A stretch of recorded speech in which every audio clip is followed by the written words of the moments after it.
Donc un petit retour en arrière, parce que le livre dont je vous avais parlé me parvient ce soir, et vous savez que je ne reprends pas, on l'a vu avec assez d'accentuation.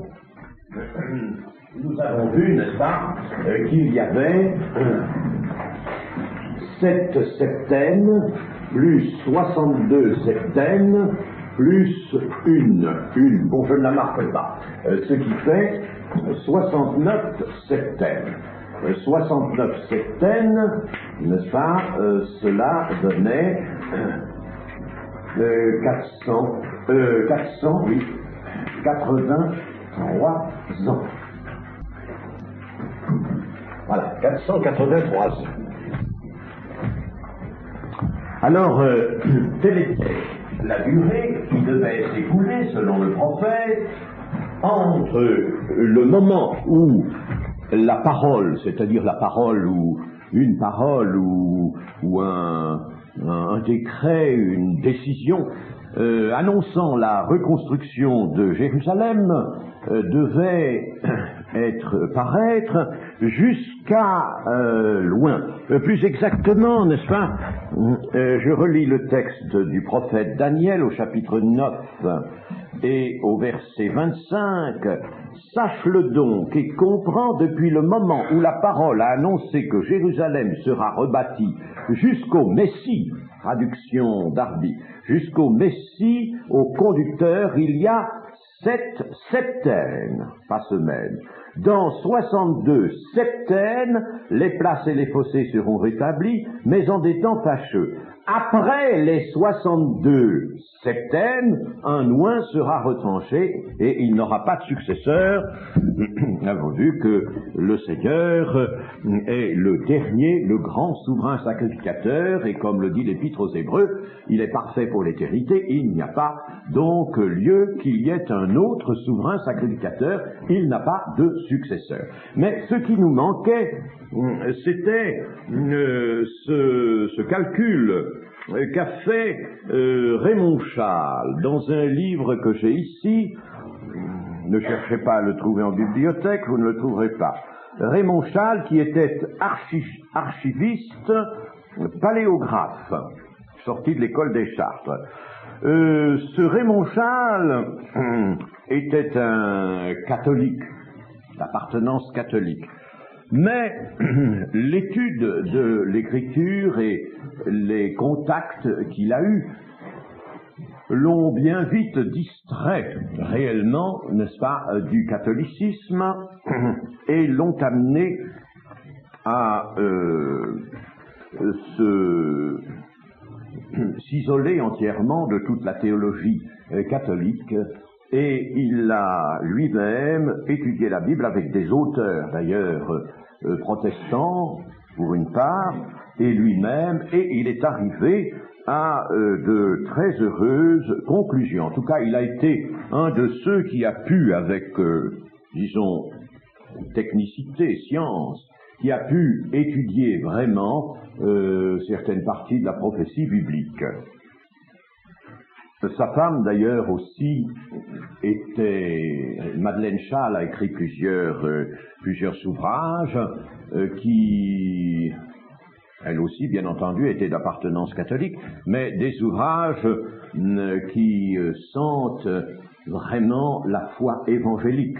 Elle a notamment écrit un livre sur le retour du Seigneur, non pas pour faire de la théologie, mais pour montrer combien ce retour du Seigneur était en elle et combien elle était heureuse de vivre dans l'attente du retour du Seigneur. Ce sont plutôt des pensées qu'elle livre.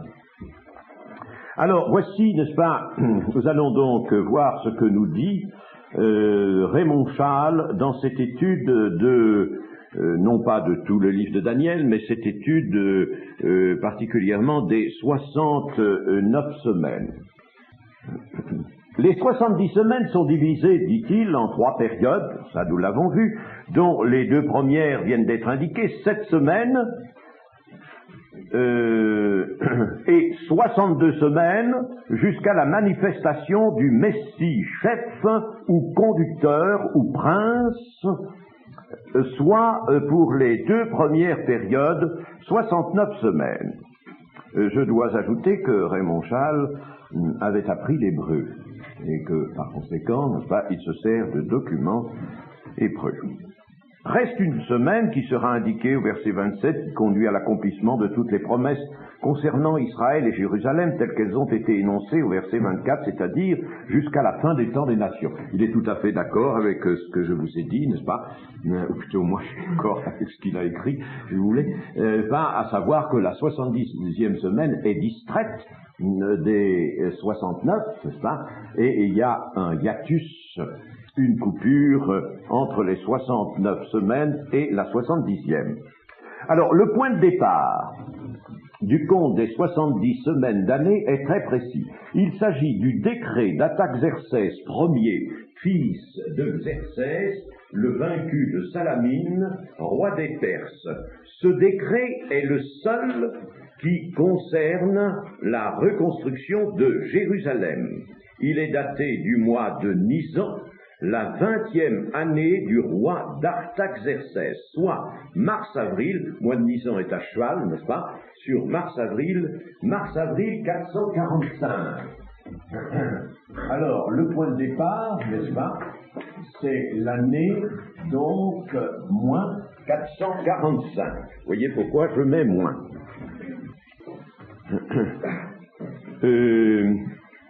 Le point d'arrivée, marquant la fin des 2 premières périodes réunies, 7 plus 62 égale 69 semaines, n'est pas difficile à déterminer, c'est la date de la manifestation du Messie comme chef d'Israël, c'est-à-dire comme roi. Il s'agit évidemment du jour où Jésus fit son entrée solennelle à Jérusalem, le dimanche qui précéda sa mort, quand la multitude des disciples saisis de joie se mit à louer Dieu, disant « Béni soit le roi qui vient au nom du Seigneur ». Or, les calculs et la solide argumentation du R.P. Révérend Père Lagrange. Je m'arrête aussi, vous allez dire que je prends mes références en bon milieu, mais je vous dirais que le Révérend Père Lagrange, pour l'appeler comme on l'appelle, a été un technicien de tout premier ordre. Ne méconnaissons pas ce qui est la vérité. Vous savez, je n'ai pas de passion contre les catholiques, n'est-ce pas? Absolument pas. C'est le système qui est apostat que je dénonce, n'est-ce pas? Et nous ne pouvons pas, bien sûr, nous lier avec des gens qui restent ancrés au système. Voilà ce que je dis. Mais il n'empêche que dans le catholicisme, il y a eu des hommes de valeur, bien entendu. Le nier serait quelque chose de stupide. Et notamment le révérend Père Lagrange, dont j'ai de lui une étude de l'épître aux Romains, avec vraiment une exégèse dans le grec qui est quelque chose de magnifique, qui est un monument. Et il a fait bien d'autres choses que l'épître aux Romains que j'ai en bibliothèque, n'est-ce pas? C'est un homme qui était très, très instruit, qui a travaillé, bien sûr, sur les Écritures. Les travaux d'exégèse faits par lui ou par d'autres, n'est-ce pas, catholiques, peuvent valoir autant que les travaux d'exégèse faits par des protestants. Le tout est qu'on ne sorte pas des Écritures. Ils ne les, d'ailleurs, en général, ils ne les interprètent pas ou très peu, mais ils mettent en valeur le sens littéral et même le sens, la portée spirituelle. Alors, la référence au révérend Père Lagrange est quelque chose aussi de solide. Les calculs et la solide argumentation du révérend Père Lagrange, concordant avec ceux de beaucoup d'autres exégètes, et notamment il y a des exégètes protestants, ont permis de préciser que le Christ est mort sur la croix le vendredi 7 avril 30. Alors, le vendredi 7 avril, je ne suis pas d'accord sur le vendredi. Lagrange, d'ailleurs, n'est pas non plus tout à fait d'accord. Seulement, là, n'est-ce pas, il faut déranger tout un système. Tout le monde a admis depuis les premiers âges de l'Église que c'était un vendredi que le Christ était mort. En réalité, on n'a pas on ne peut pas, n'est-ce pas, obtenir une certitude absolue, mais l'étude des textes montre qu'il serait plutôt mort le mercredi, et pour moi, je m'arrête à cela, au mercredi, parce qu'il y a eu 2 sabbats consécutifs. Dans la semaine dite la semaine sainte, 2 sabbats consécutifs. Le sabbat fin de semaine, et avant ce sabbat, il y a eu le sabbat de la Pâque. Enfin, ça c'est quelque chose d'incident, n'est-ce pas? Donc le 30 avril 30, ne soyez pas étonnés que ce soit l'année 30, n'est-ce pas? Que le Seigneur soit mort, bien qu'il était, lui, âgé, mettons, de 33 ans, puisqu'il avait commencé son ministère à l'âge de 30 ans, et que ce ministère avait duré même un peu plus de 3 ans. Donc, il y a un décalage entre l'âge que pouvait avoir le Seigneur et l'année de sa mort, un décalage qui est de 3 ans, peut-être d'un peu plus de 3 ans. Notre ère ne commence donc pas absolument à la naissance du Seigneur Jésus. Cela, on le sait, n'est-ce pas? Bon, alors par conséquent, on arrive au vendredi 7 avril 30. Son entrée royale à Jérusalem est donc le 2 avril 30 de notre ère. Le 2 avril 30, l'entrée du Seigneur à Jérusalem. Ainsi, entre la promulgation du décret ordonnant de rebâtir Jérusalem en date de 445 avant Jésus-Christ et la manifestation du Messie en tant que chef d'Israël, il doit s'écouler, selon la prophétie, 7 plus 62 semaines, septaines, qui se suivent sans interruption. Né de 445 avant Jésus-Christ à l'an 30, après, on compte 445 années plus 30 années égale 475. Donc, entre ça, voyez-vous, n'est-ce pas, ça, ici, et ça, 445 moins 445, n'est-ce pas, et le 2 avril 30, alors on compte ici 475 années. 475 années, alors que nous avons ici 483.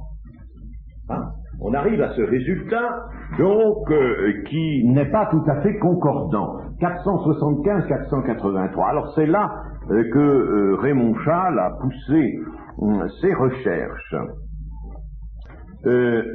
69 semaines d'année donnent 483 ans. Bon, on constate donc une différence de 8 ans entre les 483 ans de la prophétie et les 475 de l'histoire.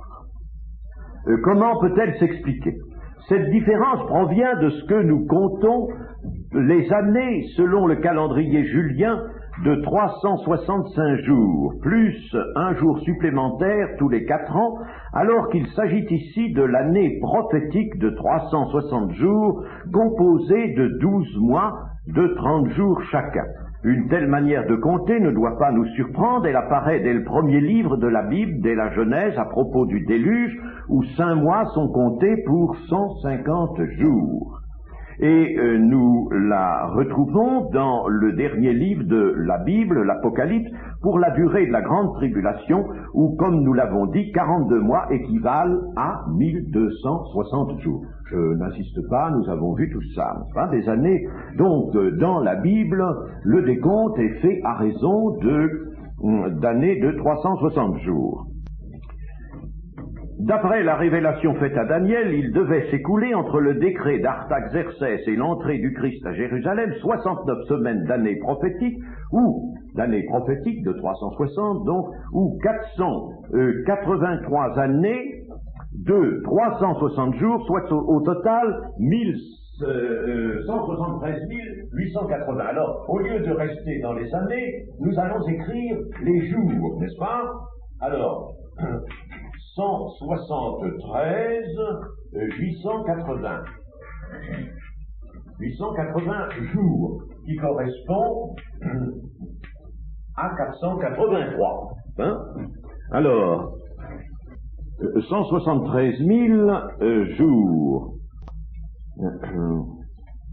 Ceci reconnu, nous allons reprendre les années du calendrier julien entre nos deux dates et établir le décompte en jours. Il faut tout d'abord remarquer que du 14 mars 45 avant l'ère au 14 mars 30 après Jésus-Christ, il ne s'est pas écoulé 445 plus 30 ans, mais 445 plus 1 plus 30 ans. En effet, l'année de la naissance de Jésus-Christ doit être ajoutée entre l'an 1 avant l'ère chrétienne et l'an 1 après.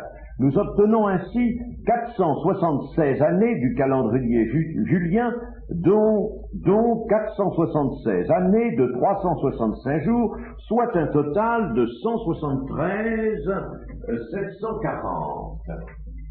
173 740. Voilà ce que nous obtenons en faisant les rectifications que je viens d'indiquer, qui sont celles de Raymond Chasles. Ajoutons un jour supplémentaire tous les 4 ans, année bissextile, soit 119 jours. 119 jours. Enfin, le nombre de jours du 14 mars 30 au 2 avril, soit 20 jours.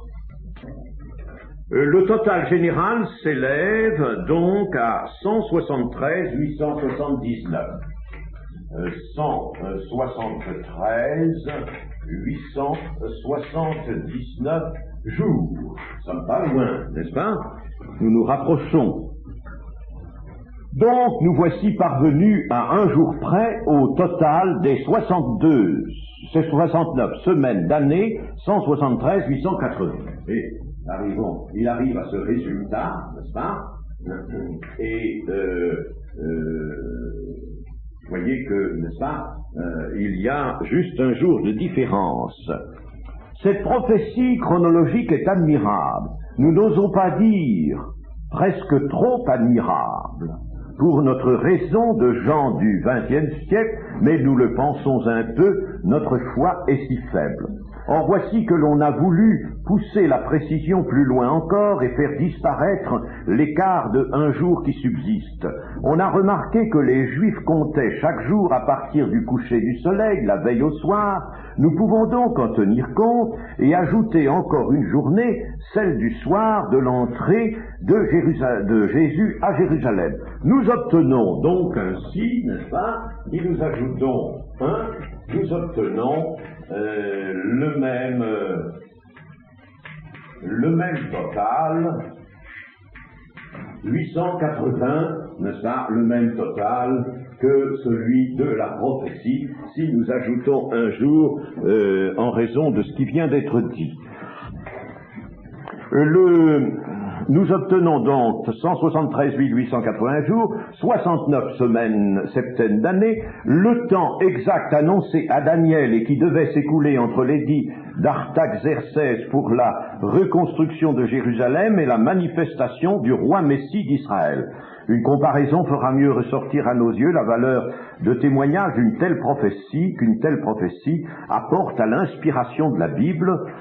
Aurait-elle même un écart de plusieurs jours, révélé à Daniel en 538 avant notre ère, c'est ce que je vous ai dit, n'est-ce pas? 538, c'était dans l'année où Cyrus prend Babylone, moins 538. Elle s'est rigoureusement réalisée 569 ans après. 569 ans après, et dans les 569 ans, il y avait bien sûr les 483 de la prophétie. C'est comme si en 1376, sous le règne de Charles V, en pleine guerre de 100 ans, un prophète avait annoncé à quelques jours près la date de la fin des hostilités en Europe, soit 1945. Voilà à peu près ce que ceci correspond à une précision d'environ 5 millionièmes, ce qui dépasse de beaucoup toutes les prévisions qui sont à la disposition des hommes. Si une telle prophétie concernant le premier avènement du Christ est réalisée avec une si parfaite exactitude, nous pouvons avoir l'assurance que tout ce qui est dit du deuxième avènement, du retour de Christ, s'accomplira de même, non en symbole ou allégorie, mais à la lettre, bien que les modalités et les temps demeurent voilés pour nous. Vous voyez à cette réflexion que Raymond Charles était loin d'être vraiment resté dans la théologie catholique, n'est-ce pas, qui ne parle pas du retour du Seigneur. Vous voyez comme il était par conséquent, lui, distrait de la pensée catholique. Pendant les 69 semaines qui aboutissent au 2 avril 30, le peuple juif a été sur la terre autour de Jérusalem, sa ville sainte. Il en sera de même durant la 70e semaine, mais elle est séparée des précédentes par un intervalle qui correspond au temps des actes et à celui de l'Église, le mystère caché de tout temps en Dieu. Et c'est tout à fait vrai, parce qu'il dit là est vrai.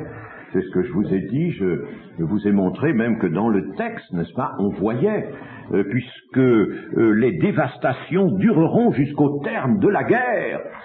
Si vous voulez de la guerre, mettons, si on veut être absolument étroit, la guerre de Titus contre Jérusalem, détruisant le temple, etc., en l'an 70, mais, n'est-ce pas, nous savons que cette guerre est en réalité un épisode, puisque cette guerre, du fait que le temple est détruit, que 1 million de juifs sont morts, et que c'est le commencement de la diaspora, eh bien, alors nous savons très bien que le terme de la guerre, ce n'est pas vraiment cette phase particulière de la campagne de Titus, mais c'est la lutte de Satan contre Christ, n'est-ce pas, c'est jusqu'à son terme, donc les dévastations de Jérusalem dureront, Jérusalem sera foulée aux pieds des nations jusqu'à la fin du temps des nations. Alors vous voyez que Raymond Charles a saisi toutes ces choses, n'est-ce pas, il les a bien vues. Israël est actuellement dispersé, l'accomplissement de la prophétie demeure en suspens. Il reprendra son cours avec la dernière semaine de Daniel, dont nous étudierons les grands traits prophétiques en relation avec les terribles événements dont elle forme le cadre chronologique. Le temps de la grande tribulation pour Israël est celui de la colère de Dieu sur les nations. Alors, le temps des nations sera parvenu à son terme. Et il voit même, n'est-ce pas, le terme du temps des nations. Et nous y sommes arrivés. Raymond Charles, lui, n'est plus à son livre, date de 1945. Voilà. Alors, n'est-ce pas, il nous suffit d'ajouter une chose. Cet interprète, Raymond Charles, n'est-ce pas, nous a montré dans 62 semaines, sache donc et comprends, depuis le moment où la parole a annoncé que Jérusalem jusqu'à loin au conducteur, il y a 7 semaines, dans 62 semaines, les places et les posés seront établis, mais en des temps fâcheux. Après les 62 semaines, un loin sera retranché. C'est donc après les 173 880 jours, après, et ça a été peu après, puisque ça a été, si vous voulez, quelques jours après le terme des 173 880 jours que loin a été retranché. Vous voyez que cette prophétie est vraiment magnifique, chers amis, et nous devrions, nous, n'est-ce pas, en tirer cette conclusion pratique, ou ce résultat pratique, que de nous appliquer à mieux croire comme des petits-enfants la Bible. N'est-ce pas? Voyez-vous, si il y a des choses, n'est-ce pas, qui ne collent pas très bien, que nous ne voyons pas, eh bien c'est parce que nous manquons d'explication peut-être, nous manquons de compréhension, mais ne jamais, n'est-ce pas, poser des questions qui contiennent la petite vermine du doute. Enfin, attention à ça, mes amis.